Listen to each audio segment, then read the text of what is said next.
Bienvenue pour cette exploration de la sourate Al-Kawthar, la sourate 108 du Coran. C'est la plus courte, mais comme on va le voir, elle est incroyablement dense. On va s'appuyer sur une analyse assez poussée qui décortique un peu tous les aspects. La langue, la logique, le symbole. Notre but, c'est de révéler la richesse qui se cache derrière cette brièveté. Ok, alors, attaquons ça. C'est vrai que c'est frappant. 3 versets, 10 mots en arabe. Comment est-ce que l'analyse explique qu'une forme aussi minimale puisse être aussi puissante? Eh bien, c'est justement ça, la clé. L'analyse montre que cette concision extrême, c'est une force rhétorique. On a une structure en 3 temps, très nette. Ah oui, ouais. D'abord une affirmation forte. Inna atayna kal kawthar. Nous t'avons accordé l'abondance. C'est direct, c'est un don divin affirmé. Ok, un don. Ensuite, logiquement, un commandement qui découle de ce don. Fasalli li rabbika wanhar. Prie donc ton Seigneur et sacrifie. L'action en réponse au don. D'accord. Et enfin, une conclusion, une sorte de mise au point tranchante. Inna shani'aka huwal abtar. Celui qui te hait, c'est lui qui est sans postérité. Ça retourne une critique. Ce rythme ternaire, il est fait pour marquer, pour rester en tête. Et ce mot al-Kawthar, l'analyse dit que c'est un mot unique, c'est ça? Absolument. C'est ce qu'on appelle un apax legomenon. Il n'apparaît qu'une seule fois dans tout le Coran. Ah oui, quand même. Oui. Et sa racine, K-T-U-R, elle évoque vraiment l'abondance, la multiplicité, quelque chose de très très généreux, de profus. Alors les interprétations classiques parlent souvent d'un bassin au paradis, le bassin d'Al-Kawthar. C'est l'image la plus connue, oui. Voilà. Mais l'analyse ouvre d'autres pistes justement parce que le mot est unique. Ça pourrait être l'abondance de la révélation elle-même, ou la promesse d'une communauté immense, ou encore, de façon plus symbolique, une postérité spirituelle durable, qui ne dépend pas des liens du sang.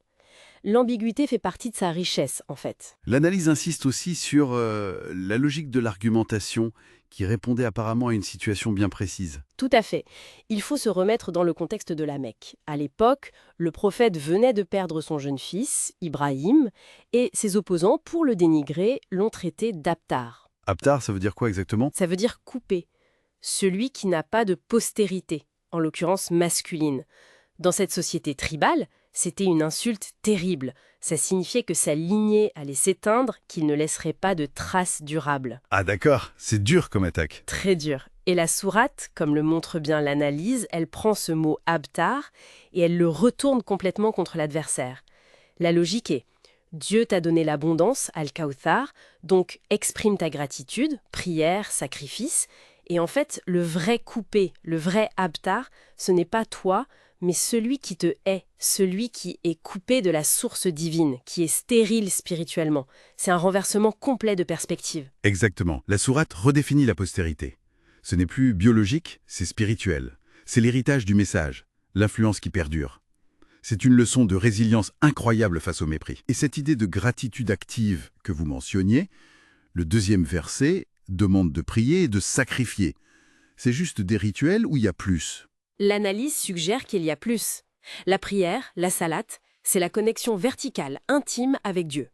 Et le sacrifice, nar, souvent compris comme le sacrifice animal, mais qui peut aussi symboliser plus largement le don, le partage, c'est l'action horizontale, concrète, vers les autres. Donc, recevoir cette abondance, ça implique de donner en retour, de s'engager. Précisément. C'est pas une bénédiction qu'on reçoit passivement et qu'on garde pour soi. Ça appelle une réponse, une circulation. L'abondance reçue doit se manifester par des actes spirituels et concrets. C'est une éthique de la réciprocité en quelque sorte. Le don appelle le contre-don. Est-ce que l'analyse propose des lectures, disons, plus modernes ou transposables aujourd'hui? Oui, tout à fait. C'est là que la dimension symbolique est intéressante. L'analyse ouvre des pistes. Al-Kawthar aurait symbolisé n'importe quelle forme d'abondance qu'on perçoit dans sa vie, un talent, une connaissance, une chance, l'amour, ou même juste la force de continuer. Une sorte de richesse intérieure ou extérieure. Voilà. Et dans ce cas, la prière pourrait représenter toute forme de recentrage, de connexion à quelque chose de plus grand ou à ses propres valeurs, la méditation, la réflexion. Et le sacrifice, ça deviendrait l'altruisme, le partage de ce qu'on a, temps, compétences, biens, l'engagement pour les autres. Et Abtar. Du coup, Abtar, ce serait l'inverse. L'isolement, le cynisme, qui coupe des autres et du sens, l'incapacité à créer ou à transmettre quelque chose de positif. La dynamique reste là. Face à l'abondance quelle qu'elle soit, comment on réagit? Par la fermeture ou par l'engagement? C'est fou comme 10 mots peuvent ouvrir autant de portes, du contexte historique très précis à des réflexions quasi universelles. C'est ça. Pour résumer ce que l'analyse met en lumière, Al-Kawthar, c'est vraiment un concentré de sens. C'est une parole d'assurance divine face aux attaques, une redéfinition de ce qui compte vraiment, la postérité spirituelle plutôt que biologique, et un appel clair à répondre à l'abondance par la gratitude active, par l'engagement.